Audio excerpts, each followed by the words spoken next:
It's strange how seldom we connect things with what we normally recognize just because they're in a different form. For instance, that liquid isn't soup, jam, or even paint. So let's throw some light on the subject and tell you first we're at a candle-making factory in Battersea, London, where at this stage of the process, liquid wax is poured into a water-cooled mould and then ejected later as a rack of elegant Venetian candles for the dinner table.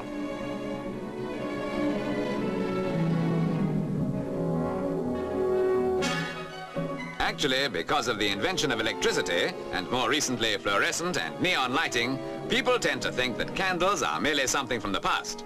And yet, of course, the distinctive qualities of the candle, its warm glow and serenity, for example, will always ensure a steady flow from the production line. Note that the shapes are formed over one long wick, which is then cut to separate them from the next batch. The emphasis today is naturally on ornamental candles of all shapes and colors. Yet at various times they had other practical uses, such as in auctions by candle in the 17th century. While it's said that Alfred the Great had timekeeping candles, each with 12 divisions marked on it. So there was no excuse whatsoever for burning those cakes.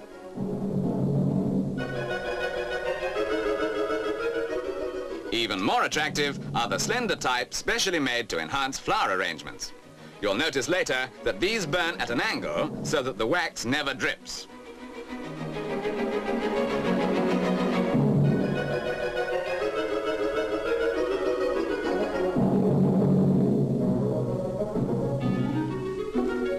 Craftsmanship is very much in evidence these days. Here, a giant candle is not being washed, but being given an added coating of paraffin wax, itself a development of the last century. Until then, there were two main types of candle, tallow and, more expensive, beeswax. Tallow must have been pretty primitive and even stank to high heaven, but at least it had the advantage of being edible if you suddenly felt hungry.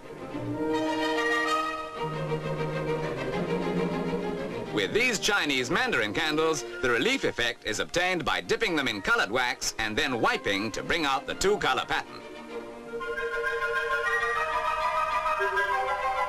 Here's a simple little trick of the trade, which just goes to show how simple these processes are, when you know how.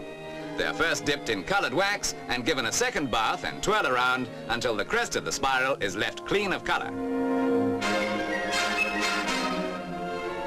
These delightful finished exhibits prove conclusively, if we wanted proof, that any arguments about candles being a thing of the past are just not worth a light.